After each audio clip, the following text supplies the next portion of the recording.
जैसे हमने कोई भी इंफॉर्मेशन यहाँ इंफॉर्मेशन सोर्स से ट्रांसफर की है इनपुट ट्रांसड्यूसर को, तो यहाँ से जो जिस फॉर्म में भी जो हमारा सोर्स होगा जिस भी फॉर्म में जाएगा उसको वो दूसरे फॉर्म में चेंज करेगा। देन वो ट्रांसमीटर को भेजेगा, फिर चैनल भी जाएगा, फिर रिसीवर उसको अपने पास लेगा, उसके बाद आउटपुट ट्रांसड्यूसर के पास जाएगा, जो कि वो इलेक्ट्रिकल फॉर्म में पहुंचता है, तो फिर उसको ओरिजिनल फॉर्म में आउटपुट देता है। ठीक है, यहाँ इंफॉर्मेशन जो है ये ओरिजिनल फॉर्म में रिसीव होती है, जो हमने यहाँ पे भेजा है, यहाँ से जिस भी फॉर्म में वो जाती है, जरूरी नहीं है कि वो सेम फॉर्म में जाए। हम आपसे बात कर रहे हैं तो वो बिल्कुल सेम फॉर्म में नहीं होता है, वो उसमें जरूर थोड़ा नॉइस होता है। ठीक है, यहाँ चैनल पे ही वो नॉइस रिड्यूस करता है। इनपुट जो ट्रांसड्यूसर होते हैं मेनली उनका काम यही होता है, one form of energy is convert to another form of energy. ठीक है, फिर उसके बाद हमने कल बैंडविड्थ पढ़ा था। बैंडविड्थ क्या होती है? बैंडविड्थ कोई मुझे बताएगा बैंडविड्थ क्या होती है?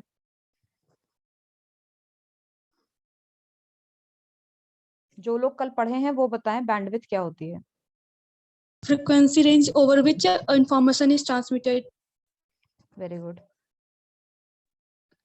ठीक है, अभी देखो ये है बैंडविड्थ का ग्राफ। जो हमारा फ्रीक्वेंसी है, ठीक है, ये फ्रीक्वेंसी लाइन होती है, ये हमारी पहली फ्रीक्वेंसी है, ये हमारी सेकेंड फ्रीक्वेंसी। इन दोनों के बीच का जो डिफरेंस होता है उसको ही हम बैंडविड्थ बोलते हैं। ठीक है, नॉर्मली हम लेते हैं वॉइस चैनल की जो वॉइस सिग्नल का जो फ्रीक्वेंसी रेंज होता है वो 300 टू 3400 हर्ट्ज में होता है। ठीक, अब ये जो F2 की वैल्यू है वो हम 20 हर्ट्ज ले रहे हैं, F1 की वैल्यू लेते हैं 15 किलो हर्ट्ज। फॉर एग्जाम्पल ये म्यूजिक सिग्नल का रेंज है, इसको मैंने कल नोट डाउन करवाया था सबको, सब लोग अभी भी नोट डाउन कर लेना। इसकी जो रेंज होती है म्यूजिक सिग्नल की वो 20 हर्ट्ज टू 15,000 हर्ट्ज होती है, या 15 किलो हर्ट्ज लिख सकते हो। इसकी जो बैंडविड्थ है, बैंडविड्थ निकालने का फॉर्मूला क्या होता है? Bandwidth equals to F2 minus F1। Means इसकी जो बैंडविड्थ आएगी वो 14,980 हर्ट्ज आएगी। ठीक है, सो अब आगे पढ़ते हैं सोर्स ऑफ इंफॉर्मेशन।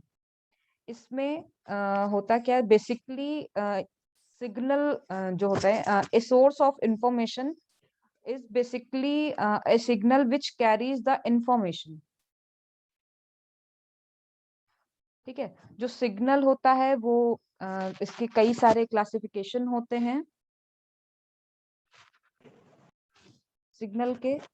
देखो ये है सिग्नल्स, इसके कई सारे क्लासिफिकेशंस हैं। वन डायमेंशनल,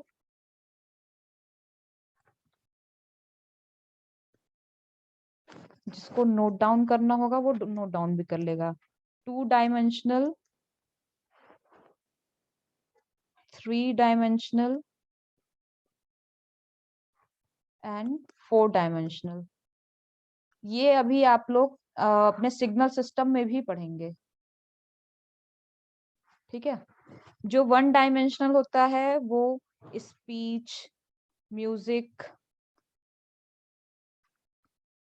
कंप्यूटर डेटा होता है। बेटा जो नहीं समझ में आएगा वो पूछ लेना। 2 डायमेंशनल पिक्चर्स होती हैं, 3 डायमेंशनल वीडियो डेटा होता है, and the 4 dimensional voice volume data होता है, वॉल्यूम डेटा ओवर टाइम। ठीक है, सो जो सोर्स ऑफ इंफॉर्मेशन होता है वो और भी होते हैं। जैसे ये हम पढ़ते हैं स्पीच, म्यूजिक, पिक्चर्स, हम इसको अलग अलग पढ़ते हैं। ठीक है, स्पीच जो होती है, speech involves transfer of information from the speaker to the listener. जैसे हम बात कर रहे हैं, हम बोल रहे हैं, ये मेरी इंफॉर्मेशन ट्रांसफर हो रही है जो आप लोग जो सुन रहे हैं उनको, ठीक है, such as production, propagation and perceptions. इसका the band of frequency considered to be essential for the speech communication is 300 hertz to 3100 hertz. This band is utilized for the commercial telephonic communication. ठीक है. So next is music.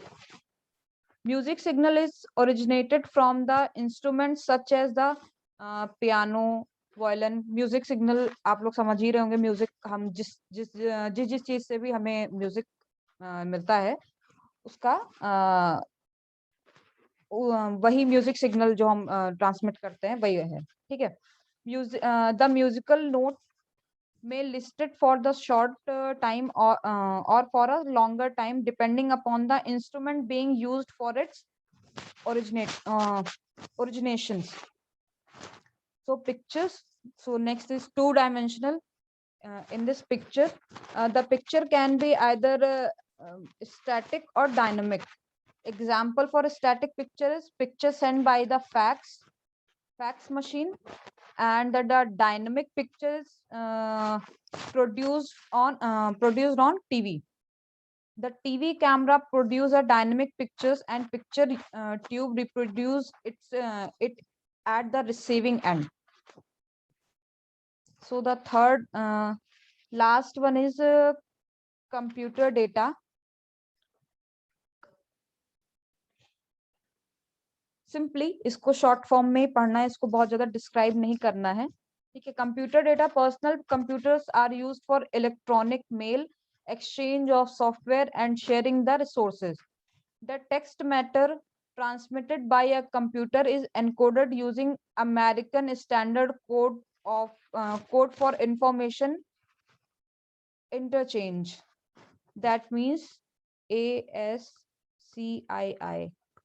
The full form of ASCII is American Standard Code for Information Interchange.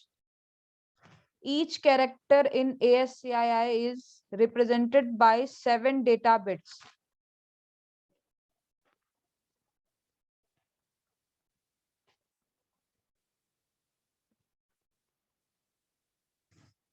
So, total 2 to the power 7 is equals to 128 characters can be represented using ASCII.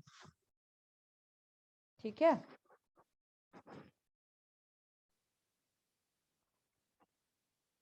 ASCII code set है, वो मैं उसका picture जो है classroom में send कर दूंगी. जिसने अभी क्लासरूम नहीं ज्वाइन किया है वो ज्वाइन कर लेगा.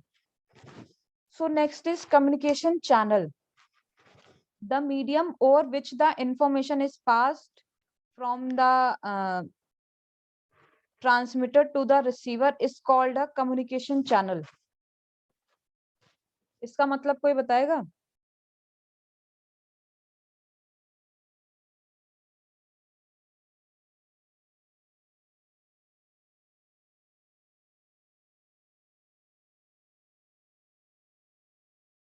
मुझे इसका कोई मतलब बताओ.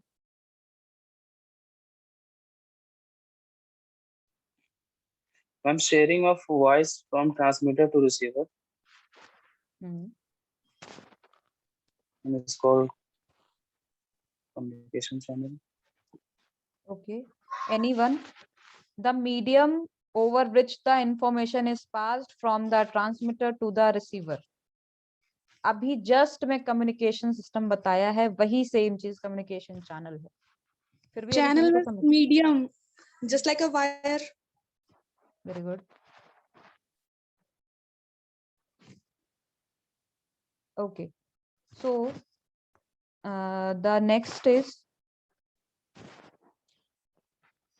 classification of communication channel.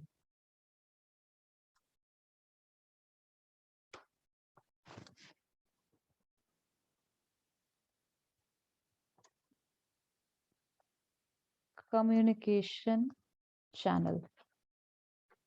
Okay. The first one is channel based on guided propagation. Channel based on guided propagation. And the second one is channel based on free propagation. ठीक है, जो channel based on guided propagations हैं उनके भी types हैं. Telephone channel, coaxial cable and optical fiber.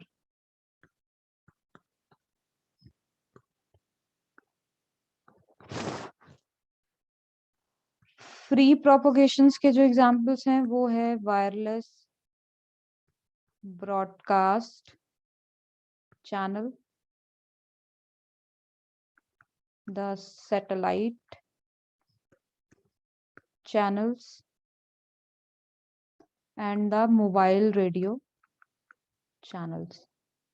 Mobile radio channels. ठीक है.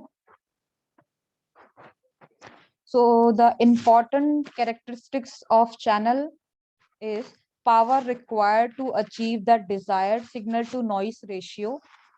इसको note down कर लो. Bandwidth of the channel and amplitude and phase response of channel and type of channels and effects of external interference on the channel.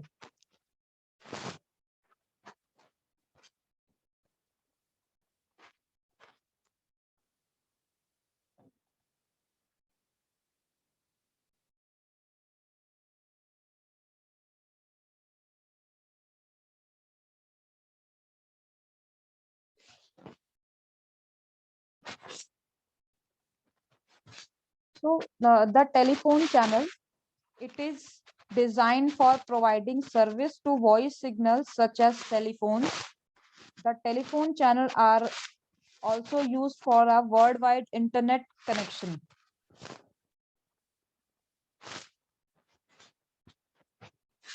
The silent features of the telephone channel is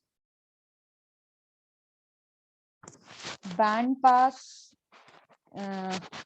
इसका पहले हम वो characteristics of telephone channel describe कर देते हैं. इसका देखो ये है ग्राफ. ये एम्पलीट्यूड होता है, एम्पलीट्यूड है and the frequency. Okay, 300 hertz, 3400 hertz. Flat amplitude response.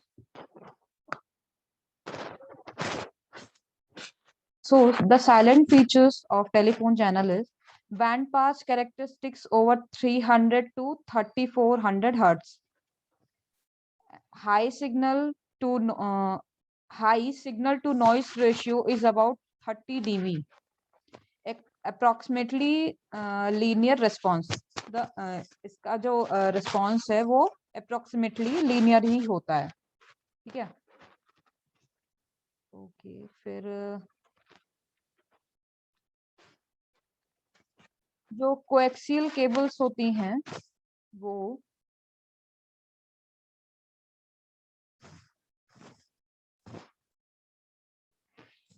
Coaxial cables पता है? ये मुझे बताओ पहले कोई. उसका मतलब कंस्ट्रक्शन कैसा होता है? No ma'am. No, ma'am. No, ma'am. अच्छा ठीक है, कोई बात नहीं. देखो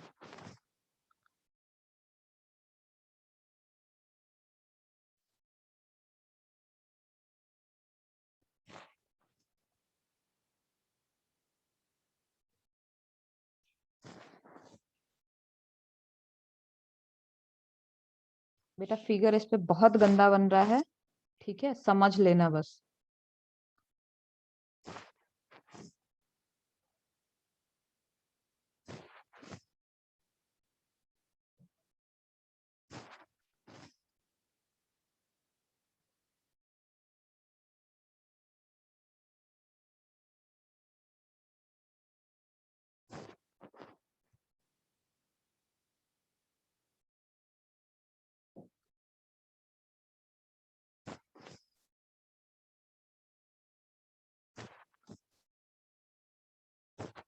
ठीक है, ये इसका होता है इनर कंडक्टर, ये होता है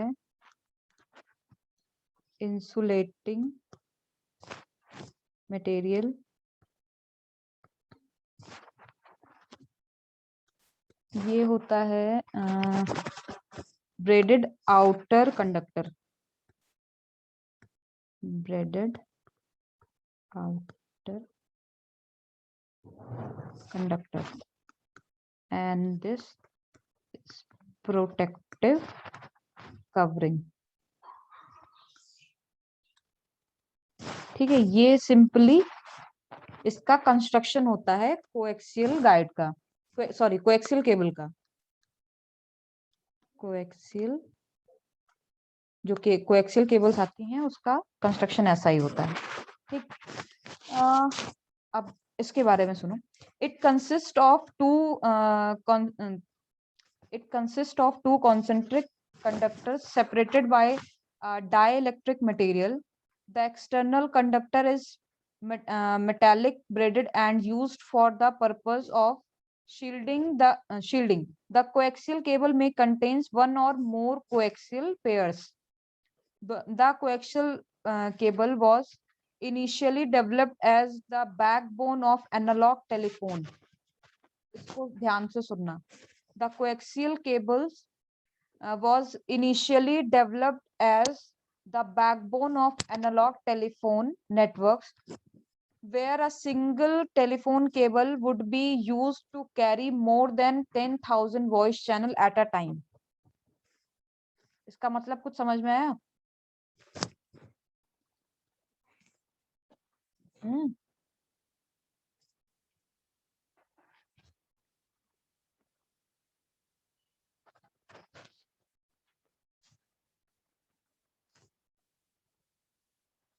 जो कोएक्सियल केबल होती हैं वो इनिशियली एनालॉग टेलीफोन नेटवर्क्स की बैकबोन की तरह काम करती हैं, ठीक है। और वेयर अ सिंगल टेलीफोन, जो सिंगल टेलीफोन केबल होती है वो 10,000 से ज्यादा वॉइस चैनल को एक ही टाइम में कैरी करती है, इसीलिए कोएक्सियल केबल्स का यूज किया जाता है। So the silent features of coaxial cables are two types of cable having 75 ohm and 50 ohm impedance are available. Because of the shield provided, this cable has excellent noise immunity. इसमें जो है shield provide होती है, इसीलिए इसका जो noise immunity होता है वो बहुत अच्छा होता है। ठीक, अब ऑप्टिकल फाइबर केबल,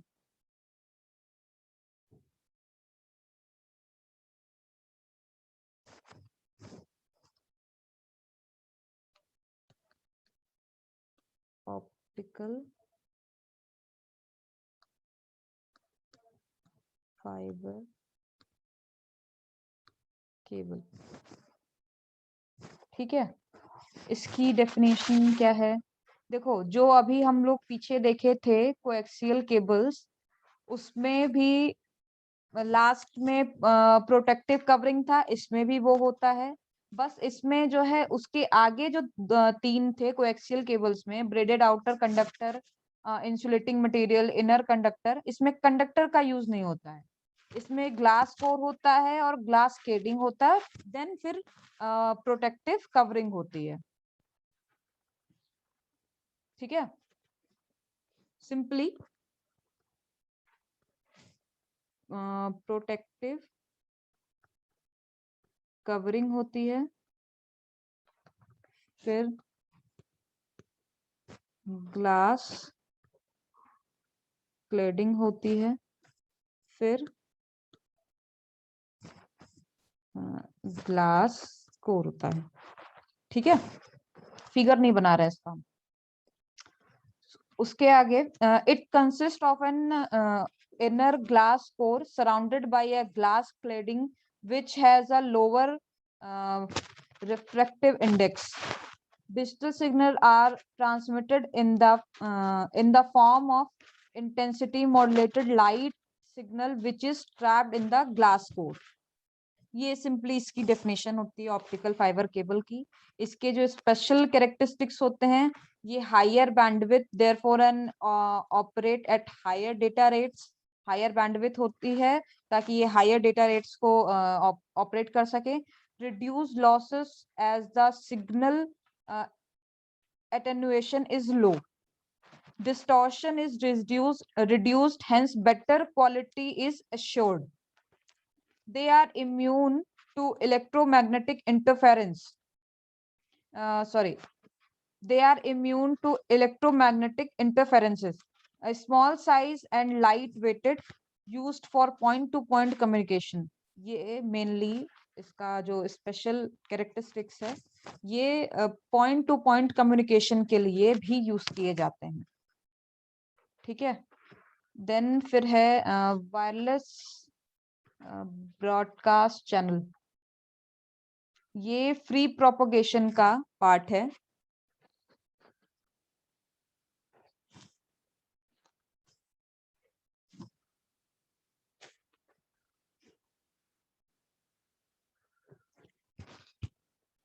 अच्छा, ऑप्टिकल फाइबर के ड्रॉबैक्स क्या क्या हैं वो भी सुन लो। इनिशियल कॉस्ट जो है इसकी हाई होती है, बहुत ज्यादा।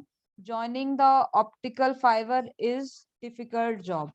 जो ऑप्टिकल फाइबर को ज्वाइन करना, ये सबसे ज्यादा इसका जो है डिफिकल्ट चीज होता है, इसका बहुत बड़ा ड्रॉबैक है।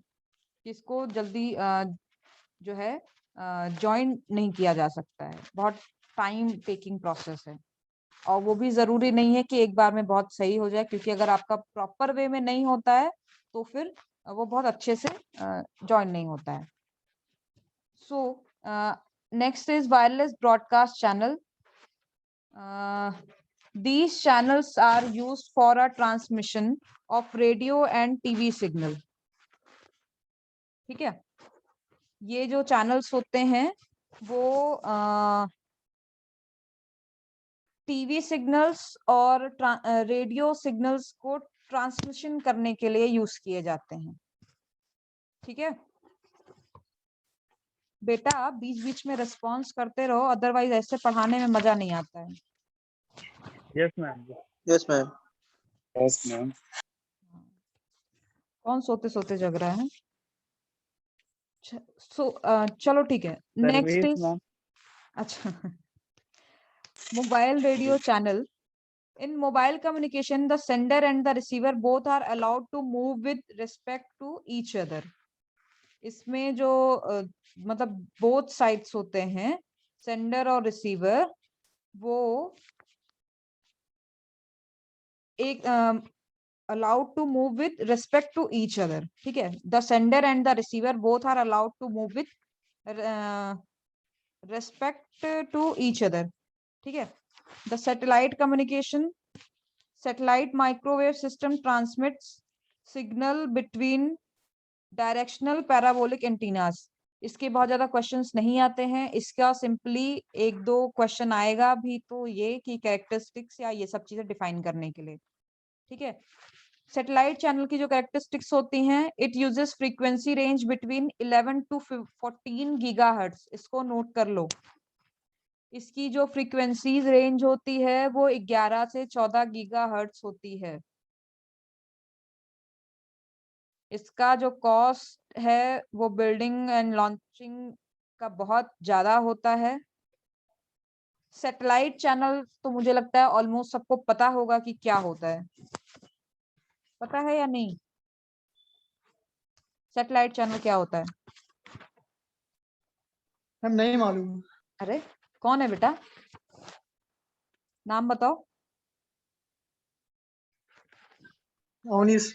अच्छा ठीक है, सैटेलाइट चैनल के बारे में नहीं जानते हो। सैटेलाइट मींस जो हमको जो भी आप नेट या फोन या जो भी चीजें यूज कर रहे हो वो सैटेलाइट के ही थ्रू यूज कर रहे हो। अगर हमारा सैटेलाइट नहीं वर्क करेगा तो हम कोई भी जो भी हमारा जो सिस्टम है, हम किसी भी सिस्टम को यूज नहीं कर सकते हैं विदाउट सैटेलाइट।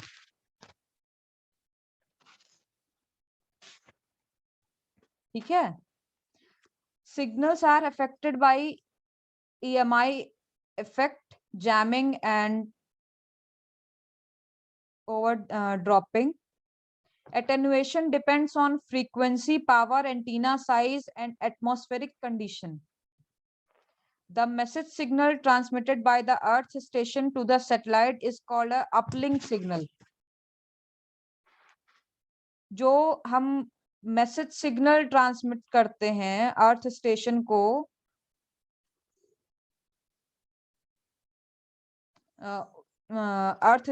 को सैटेलाइट के थ्रू, वो उसको अपलिंक सिग्नल बोलते हैं। ठीक है, डाउनलिंक सिग्नल क्या होता है? The signal from satellite to earth station. Satellite से जो अर्थ स्टेशन को सिग्नल आता है वो डाउनलिंक सिग्नल है, मतलब ऊपर से वो नीचे आ रहा है इसलिए डाउनलिंक सिग्नल है। ठीक है, और हम जो यहाँ से सैटेलाइट को अर्थ स्टेशन से सैटेलाइट को जो भेज रहे हैं वो अपलिंक सिग्नल है। तो अब इसके बाद बचा है